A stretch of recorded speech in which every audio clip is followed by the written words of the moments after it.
4월 10일 주일 예배를 시작하도록 하겠습니다.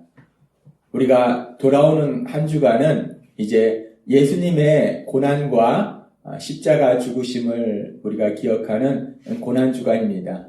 한 주간을 보내면서 죄를 지은 우리가 죽어야 되는데 그런 죄를 지은 우리를 대신해서 십자가에 돌아가신 우리 예수님, 그 예수님의 십자가 죽으심을 다시 한번 묵상하고, 그리고 돌아오는 주일은 그렇게 십자가에서 돌아가신 그 예수님이 부활하신 부활의 주일입니다. 그래서 돌아오는 주일은 그 예수님의 부활을 기뻐하며 감사하는 부활주일 감사예배로 드리도록 하겠습니다. 오늘 하나님께서 우리에게 주신 말씀은 로마서 8장 28절의 말씀입니다. 이 말씀 제가 봉독하도록 하겠습니다.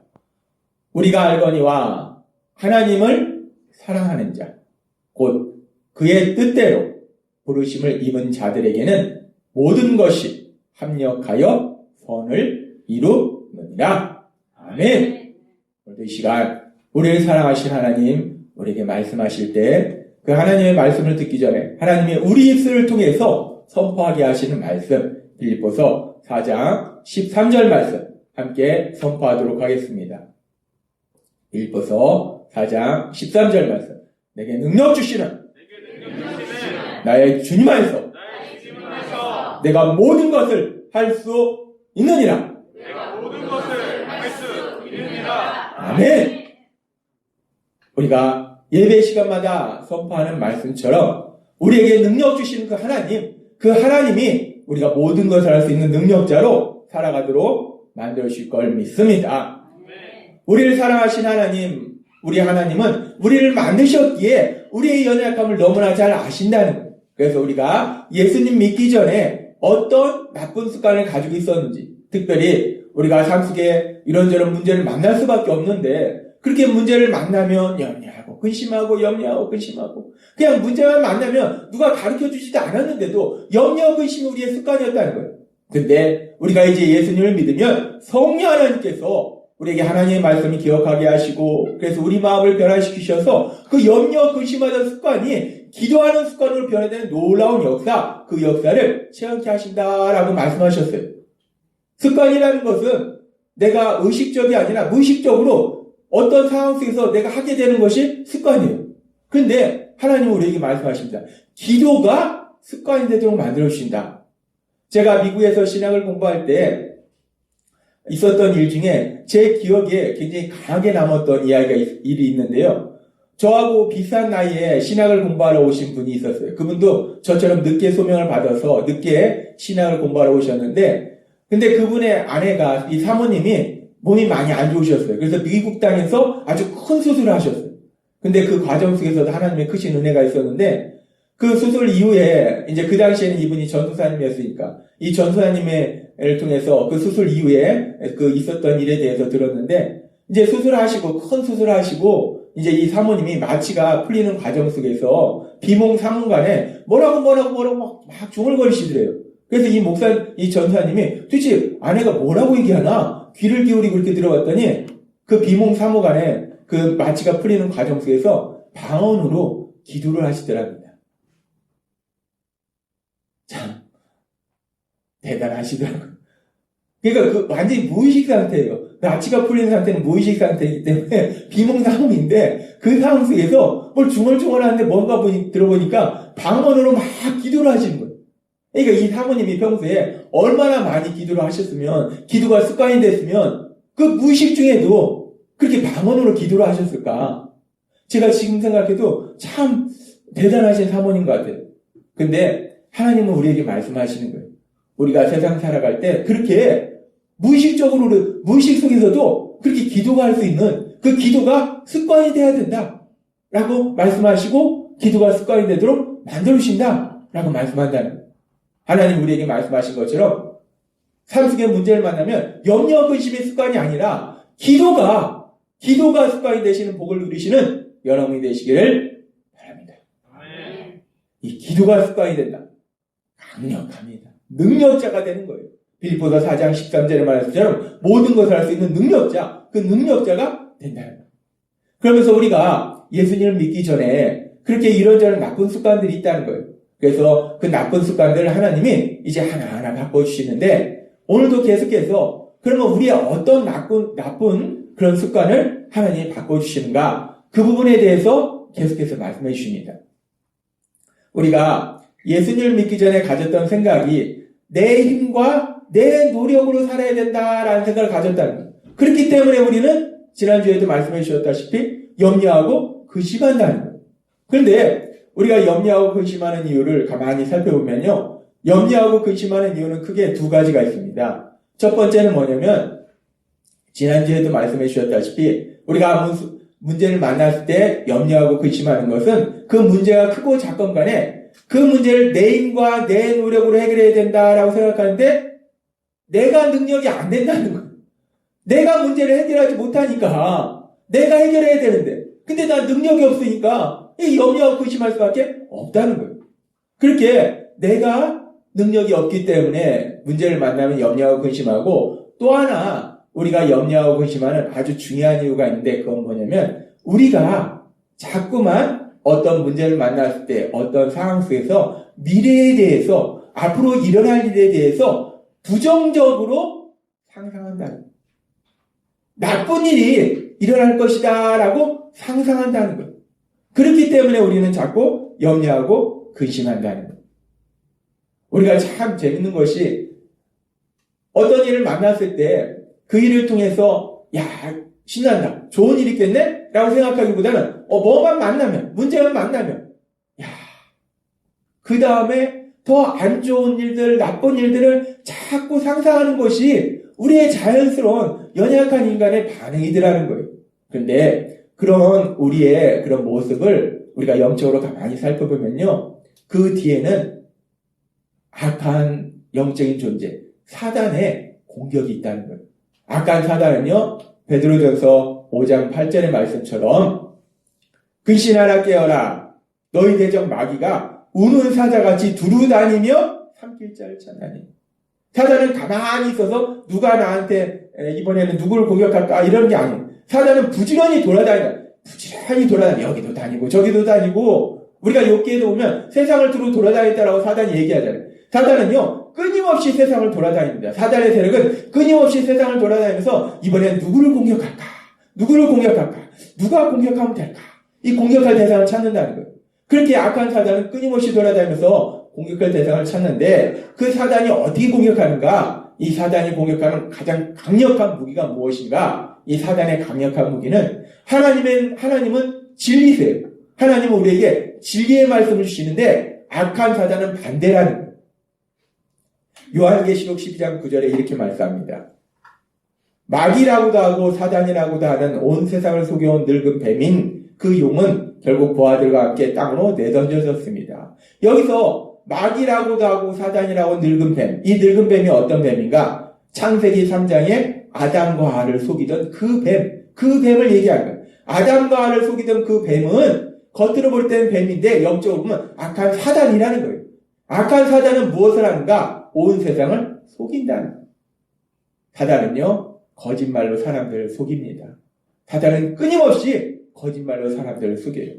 그렇게 거짓말로 사람들을 속이는데, 끊임없이 돌아다니면서 누구를 공격한가 찾아서 얘를 공격해야겠다 싶으면 그 사람을 거짓말로 속인다는 거예요.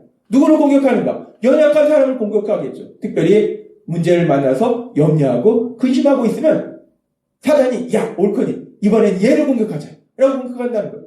그래서 사단이 어떻게 공격하는가? 거짓말한다는 거예요. 그렇게 염려하고 근심하고 있으면요, 사단이 살그머니 와서 그런데 어떡하냐, 이 문제가 해결되지 않겠네, 이 문제는 점점 더 심해지겠네, 영원히 끝나지 않겠네, 그래서 네 인생은 점점점 고통으로 들어가겠네 라고 사단이 우리 마음속에 거짓말을 집어넣는다는 거예요.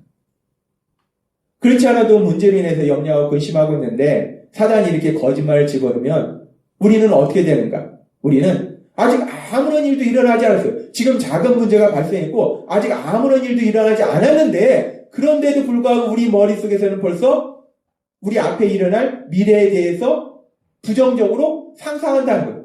나쁜 일이, 더 나쁜 일이 일어날 것을 계속 꼬리에 꼬리를 물고 상상한다는 거예요. 그렇게 사단이 공격하면 우리가 그렇게 부정적으로 미래에 대해서 상상한다는 거예요. 어떻게 하지? 이렇게 되면 어떡하지? 저렇게 되면 어떡하지? 아직 아무런 일도 일어나지 않았고, 더 중요한 건요, 절대로 그런 일은 일어나지도 않는데, 그런데 우리 마음속에서는 이렇게 되면 어떡하지? 저렇게 되면 어떡하지? 그것이 좋은 일이 아니라 더 나쁜 일, 더 나쁜 일. 그럼 부정적으로 계속 상상하고 그것이 우리의 연약한 모습이라는 거예요. 우리가 예수님 믿기 전에 내 힘과 내 능력으로 살아야 된다는 그 생각은 우리에게 아주 나쁜 습관을 가지도록 만드는데, 어떤 습관을 가지도록 만드는가? 문제만 만나면 계속해서 그 미래에 대해서 부정적으로 상상한다는 거예요. 미래에 대해서 나쁜 일이 일어날 것을 상상한다는 거예요. 그것이 우리의 습관이었다는 거예요. 우리가 그렇게 연약합니다. 문제만 만나면 미래에 대해서 부정적으로 상상하는 것이 우리의 습관이더라는 거예요. 이거는 우리가 살면서 수없이 체험했어요. 이 톨스토이라는 사람이 쓴 소설 중에 이런 내용이 있습니다. 제정 러시아 시대에 시청에 말단 직원이 실수로 시장에 신발을 밟은 거예요. 얼마나 놀랬겠어요. 이 말단 직원이 시장의 최고 책임자의 신발을 밟았으니 깜짝 놀란 거예요. 그래서 이 사람이 밟자마자 이 시장한테 사과한 거예요. 잘못했습니다라고 사과한 거예요. 근데 마침 그 순간에 시장은 누군가하고 열심히 얘기하고 있었어요. 그래서 시장은 사실 이 사람이 자기 신발을 밟았는지 자기한테 사과를 했는지 전혀 알지를 못해요. 근데 이 사람은 그렇게 시장에 그 신발을 밟고, 근데 자기가 사과를 했는데 시장에 아무런 반응이 없으니까 두려운 거예요. 집에 와서 누워서 자려고 하는데 계속 생각이 난 겁니다. 왜 시장이 내 사과를 안 받았을까? 시장이 화가 많이 난 걸까? 나한테 말단 직원이 시장에 신발을 밟았으니 많이 화가 나서 시장이 화가 많이 난 걸 거예요. 근데 시장이 용서를 안 하면 나는 어떻게 되지? 나는 죽을까? 내 목을 자를까? 그럼 내 가족은 어떻게 되지? 막 염려 근심으로 잠을 못 이루는 거예요. 그래서 그 다음날 일어나자마자 바로 이제 출근해서 시장을 찾아갑니다. 그래서 시장한테 잘못했다고 또 한 번 사과를 해요. 근데 그때도 시장이 또 누군가하고 열심히 얘기하느라고 이 사람이 뭔 얘기를 하는지 전혀 듣지를 못한 거예요. 그러니까 이 사람이 또 걱정이 됩니다. 2번이나 사과했는데 시장이 내 사과를 받아주지 않네? 부지하게 화가 나는 거예요. 나 이제 큰일 났어. 나 이제 죽었어. 그리고 밤새도록 고민합니다. 그래서 그 다음날 또 시장을 찾아갑니다. 그래서 시장한테 얘기해요. 저는 일부러 그런 게 아닙니다. 모르고 그랬습니다. 저는 가족이 있습니다. 한 번만 용서해 주세요. 막 울면서 막 시장한테 매달리는 거예요. 시장은 도대체 이 사람이 왜 나한테 이러나? 이 사람이 누군가 황당한 거예요. 시장은 그럽니다. 야, 너 도대체 누군데 이렇게 다 귀찮게 하냐? 너 미친 사람 아니야? 너 도대체 누구야? 시장이 화를 벌어냅니다. 이 사람은 마음에 절망감이 다가온 거예요. 그래, 시장이 무지하게 화가 난 거예요. 나 이제 죽은 거예요. 그리고 그날 밤 보내고 그 다음날 아침에 아내가 이 사람을 깨웠는데 일어나질 않습니다. 죽은 거예요. 소설입니다.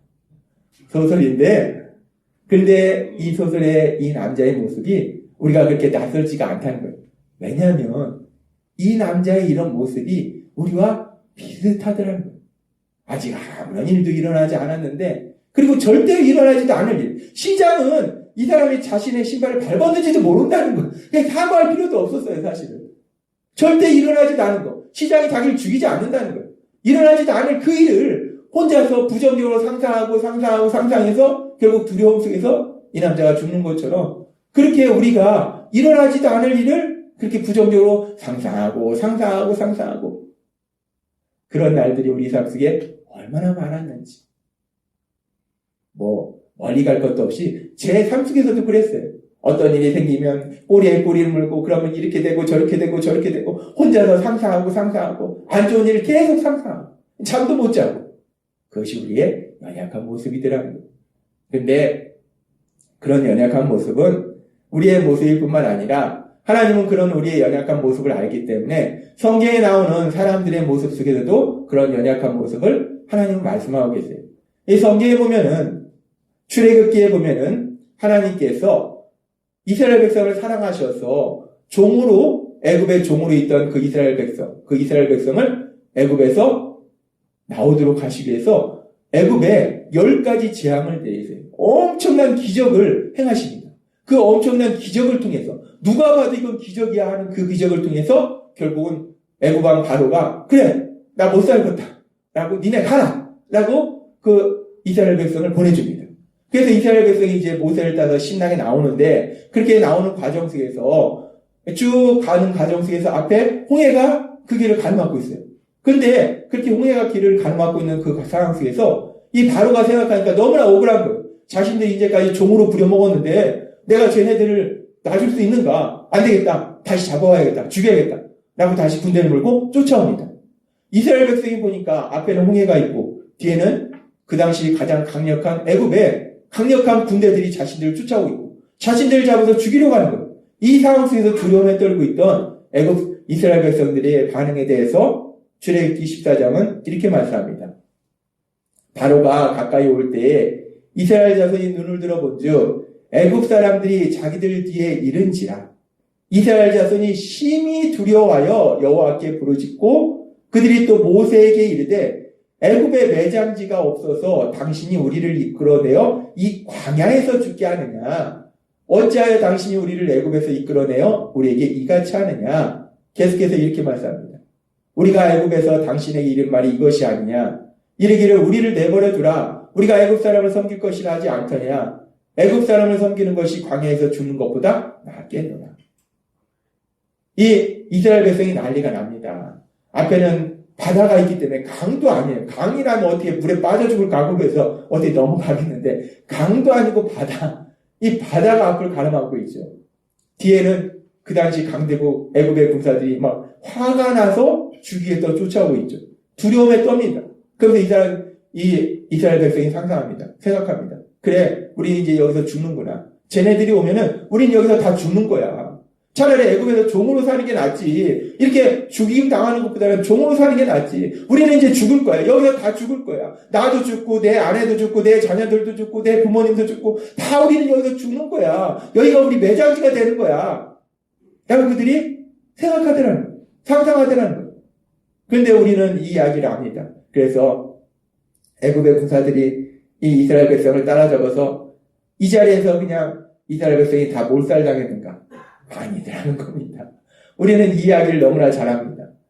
애굽에서 나오도록 10가지 재앙을 내리신 그 하나님, 기적을 행하신 그 하나님이 또 한 번 놀라운 기적을 행하시는데 바다에도록 바람을 부으셔서 그 바닷물을 갈르시더라는 거예요. 야, 정말 엄청납니다. 바닷물이 갈라지면서 땅이 생기고 그 땅으로 바다를 맨 땅으로 건너는 그 기적. 야, 엄청난 기적입니다. 우리가 이걸 영화로 봐도 대단한데 실제로 그걸 체험하는 걸 봐요. 앞에 엄청난 바다가 있습니다. 반대로 바람이 불면서 물이 갈라져요. 육지가 생기는 거예요. 그리고 물이 없어진 것도 아니고 양쪽이 기둥처럼 생깁니다. 그 사이를 가는 거예요. 엄청난 기적을 체험합니다. 결국 이스라엘 백성은 자신들이 상상한 것처럼 애국 군사들에게 죽임을 당하는 것이 아니라 하나님의 놀라운 기적을 체험해서 그 바다를 맨 땅처럼 건너가는 놀라운 역사를 체험하더라는 거예요. 그런데 이스라엘 백성은 어땠어요? 우리는 여기서 죽는 거야. 나도 죽고 내 아내도 죽고 내 자녀도 죽고 내 부모도 죽고 우리는 다 죽었어. 우리는 죽을 거야. 아직 아무런 일도 일어나지 않았고 절대로 그런 일은 일어나지도 않는데 이스라엘 백성은 그렇게 부정적으로 상상하더라는 거예요. 그렇게 나쁜 일이 일어날 것을 상상하더라는 거예요. 그것이 인간의 연약한 모습이라는 겁니다. 그렇게 인간은 연약하고 그런 인간의 연약한 그런 모습들, 그렇게 일어나지도 않을 일에 대해서 염려하고 근심하는 그런 모습들에 대해서 많은 사람들이 관심을 갖고 나름대로 또 조사를 해봤어요.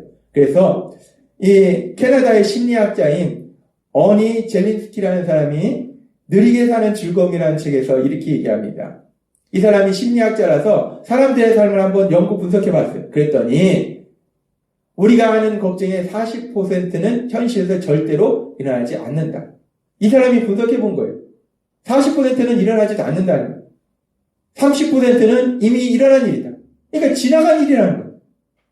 22%는 사소한 것이다. 별것도 아니라는 거예요.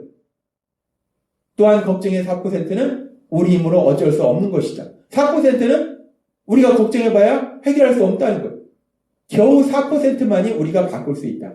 그러니까 96%는 어떻게 할 수 없고 4%, 그 4%만 어떻게 좀 우리가 꼼지락꼼지락 할 수 있다. 물론 뭐 정확한 건 아니겠죠. 이 사람이 심리학자이기 때문에 나름대로 많은 사람들을 통해서 통계학적으로 이렇게 조사를 해봤을 거예요. 근데 일리가 있습니다. 지금 이 심리학자 이야기도 우리가 걱정하는데 부정적으로 상상하는데 결국은 그런 일들은 일어나지도 않는다는 거예요. 일어나지도 않을 일들, 그 일들에 대해서 우리가 얼마나 많이 부정적으로 상상했는가, 염려하고 근심했는가. 이렇게 되면 어떡하지? 저렇게 되면 어떡하지? 얼마나 그렇게 부정적으로 상상하고 또 나쁜 일에 대해서 상상하고 그렇게 우리가 상상했는데 결국 시간이 지나서 우리가 잘 아는 얘기가 있습니다. 그렇게 막 부정적으로 상상했는데 시간이 지나서 결과가 나왔어요. 우리가 뭐라고 하나? 에이, 괜히 걱정했네. 우리가 수없이 하는 얘기입니다. 괜히 걱정했네. 아무 일도 일어나지 않는데 괜히 걱정했네. 시간만 낭비. 그것이 우리의 모습이더라는 거예요. 그렇게 예수님 믿기 전에 옛사람의 그 나쁜 습관 중에서 아주 중요한 것이 뭔 일만 생기면 자꾸 나쁜 일이 생길 거라고 부정적으로 상상하는 거. 그것이 우리의 습관이었다는 거예요. 그런데 우리의 그런 연약함을 아시는 하나님은 분명히 홍해를 가르는 기적을 행하시면서 그렇게 그들에게 기적을 행하시는데 그들이 일어나지도 않을 일에 대해서 부정적으로 상상하고 있을 때 하나님이 야, 내가 좀 있으면 바다를 가를 거야. 니네는 내가 10가지 기적을 행해서 너네를 구출하는 거 모르냐? 이런 질책하고 정죄하시고 비판하시고 혼내키시고 출애굽기에 보면요 하나도 그런 말씀이 없습니다. 우리 하나님은요 연약함을 아신다는 거예요. 그렇게 염려하고 근심하고 부정적으로 상상하고 그래서 힘들어하는 우리를 아시기 때문에 그런 우리를 질책하시거나 비판하시는 것이 아니라 그래서 하나님은 그런 순간에 우리 안에 계신 성령님을 통해서 우리에게 하나님의 말씀을 생각나게 하신다는 거예요. 하나님의 말씀을 듣도록 하신다는 거예요. 하나님은 우리에게 뭐라고 말씀하시는가? 하나님은 우리에게 놀라운 말씀들을 하십니다. 하나님께서 우리에게 주신 말씀 중에서 예레미야 29장 11절은 이렇게 말씀합니다. 너희가 아무리 어려운 처지에 있다 하더라도 너희를 향한 나의 계획은 언제나 평화이지 결코 재앙이 아니다. 너희가 지금 갈망하는 것과 같이 너희에게 밝은 미래를 열어주는 것이 나의 계획이다. 이것도 내가 온 세상의 주인으로서 하는 말이다. 하나님은 우리에게 말씀하신다는 거예요. 하나님은 이 세상을 만드시고 가만히 구경하시는 분이 아니라 이 세상의 삶 속에 섭리하시는, 다스리시는 분이시라는 거예요. 그 하나님 우리에게 말씀하실 때 너희가 어려운 처지를 만났을지라도 너희 삶 속에 이런 문제도 만나고 저런 문제도 만나고 그래서 너희가 자꾸 부정적으로 상상해서 나쁜 일이 생기면 어떡하지? 이런 나쁜 일이 생기면 어떡하지? 이런 나쁜 일이 생기면 어떡하지? 라고 상상하지만 그러나 나는 너에게 재앙을 주려는 것이 아니라 너에게 밝은 미래를 주려는 것이 나의 계획이다 라고 말씀하신다는 겁니다. 이 말씀처럼 하나님은 언제나 우리에게 밝은 미래를 예비하고 계심을 믿습니다.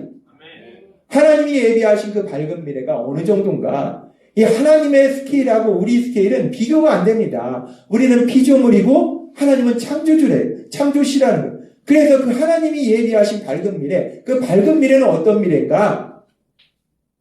고린도전서 2장 9절은 이렇게 말씀합니다. 기록된 바 하나님이 자기를 사랑한 자들 위하여 예비하신 모든 것은 하나님이 하나님을 믿는 하나님의 사랑받는 아들과 딸인 사람들을 위해서 예비하신 그 밝은 미래는 눈으로 보지 못하고 귀로 듣지 못하고 사람의 마음으로 생각하지도 못하였다함과 같으니라.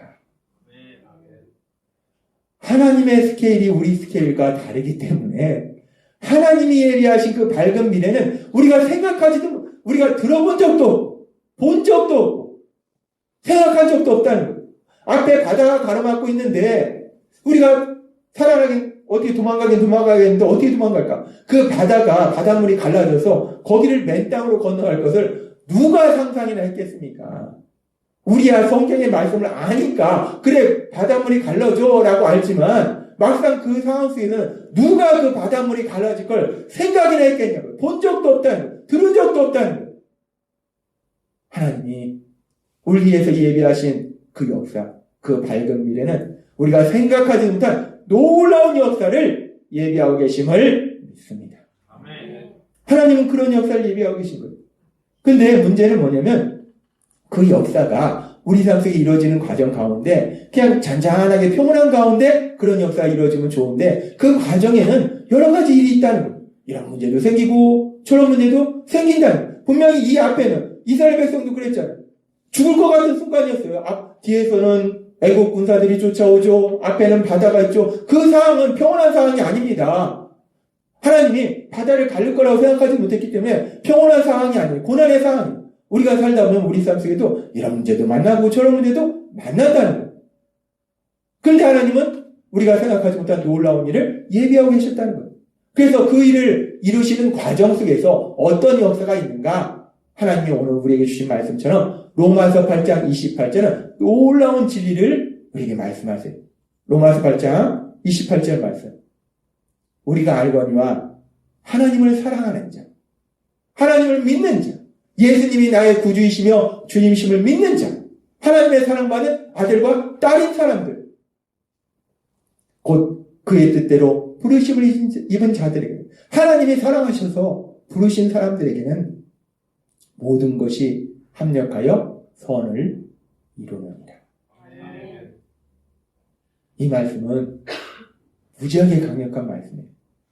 하나님이 분명히 엄청난 일을 예비하셨는데 근데 가는 과정에 정말 엄청난 일을 예비하셨나 보네? 야 신난다? 야 기쁘다? 이렇게 룰루랄라 하면서 가는 길은 사실은 많지 않아요. 가는 길은 이건 뭐지? 이게 나 큰일 났네? 나 힘들어서 어떡하지? 속상하네? 슬프네? 화나네? 이런 이 고난의 과정이 있다는 거예요. 그런데 하나님은 말씀하십니다. 하나님은요, 그 모든 것, 좋은 일뿐만 아니라 우리가 염려하고 근심하게 하는 거, 슬퍼하게 하는 거, 화나게 하는 거, 누군가를 미워하게 하는 거, 그 모든 것, 어떤 것도 상관없다는 거예요. 용광로 속에 들어가면은 모든 것이 다 녹아버리듯이 하나님의 그 능력 안에서는 아무것도 문제가 되지 않는다는 거예요. 그래서 어떤 것도, 그 모든 것도 합력해서 선을 이루도록 어떤 상황을 만나든지 어떤 사람을 만나든지 하나님은 그 모든 것을 통해서 우리에게 가장 좋은 것으로 인도하고 계심을 믿습니다. 하나님은 이렇게 역사하신다는 거예요. 따라서 우리가 삶 속에서 이런저런 문제를 만나서 옛사람의 습관처럼 자꾸 부정적으로 상상하고 있을 때 나쁜 일이 일어날 거야. 이런 나쁜 일이 일어날 거야. 이런 나쁜 일이 일어날 거야. 라고 상상하고 있을 때 우리를 사랑하신 하나님은 성령님을 통해서 우리에게 하나님의 말씀을 기억하게 하시는 거예요. 예레미야의 말씀을 기억하게 하시고 고린도전서의 말씀을 기억하게 하시고 특별히 로마서 8장 28절의 말씀을 기억하도록 만들어주실 걸 믿습니다. 그렇게 하나님의 말씀을 기억하면 우리가 그 전까지는 이런 일이 일어나면 어떡하지? 저런 일이 일어나면 어떡하지? 자꾸 미래에 대해서 부정적으로 상상하던 그 습관이 이제는 변화돼서 어떤 습관으로 변화되는가? 하나님이 예비하신 가장 좋은 일이 일어날 것을 상상하는 습관으로 변화되는 놀라운 역사가 일어나게 될 걸 믿습니다. 우리 안에 계신 성령님은 우리의 삶을 변화시켜 주시기 위해서 우리의 습관을 변화시키시다는 거예요. 어떤 습관을 변화시키는가? 미래에 대해서 부정적으로 상상하는 그 습관을 미래에 대해서 가장 좋은 일이 일어날 것을 상상하는 습관으로 변화시켜 주심을 믿습니다. 그래서 예전에는 어떤 문제를 만나면 큰일 났다. 이제 이런 나쁜 일이 생기고 저런 나쁜 일이 생기고 저런 나쁜 일이 생기고 계속 꼬리에 꼬리를 물고 그렇게 부정적으로 상상했는데 이제는 성령님이 우리에게 역사하시니까 문제를 만나면 세상 사람이 볼 때는 참 황당한 게 문제를 만났는데 이제 이 문제를 가지고 또 어떤 하나님의 놀라운 역사가 이루실까? 어떤 기적이 나한테 일어날까? 어떤 놀라운 역사가 일어날까? 이 문제가 큰 거 보니까 기적도 큰가 보다. 얼마나 놀라운 역사가 일어날까? 얼마나 좋은 것을 예비하셨을까? 세상 사람이 볼 때는 미친 겁니다. 신앙은 어떻게 보면 세상 사람 볼 때 미친 거예요. 근데 그냥 미친 것이 아니라 그것이 현실이 되니까 신앙이라는 거예요. 성령님이 역사하셔서 여러분의 삶 속에 그렇게 문제만 만나면 부정적으로 상상하면서 이런 나쁜 일, 저런 나쁜 일, 온갖 나쁜 일을 다 상상하고 그래서 두려워하고 슬퍼하고 그렇던 여러분들이 성령님의 역사하심에 따라서 오늘 주신 말씀처럼 이제 또 얼마나 좋은 일을 예비하셨을까? 얼마나 큰 기적이 일어날까? 도대체 어떻게 이 문제를 해결해 주시지? 어떤 놀라운 역사가 일어나지? 가장 좋은 일이 일어날 것을 상상하는 습관으로 변화되시는 그 복을 누리시는 여러분이 되시기를 바랍니다. 아멘. 하나님은 오늘 우리에게 말씀하십니다. 성령님은요, 우리 삶 속에 역사하셔서 우리를 죄인에서 하나님의 자녀로 구원해 주실 뿐만 아니라 우리가 이제 이 땅을 떠나면 영원한 하나님 나라에 가는데 영원한 하나님 나라에 가기 전에 우리가 이 땅에서도 산다는 거예요. 이 땅에서 살 때 우리가 수없이 많은 일을 만난다는 거예요.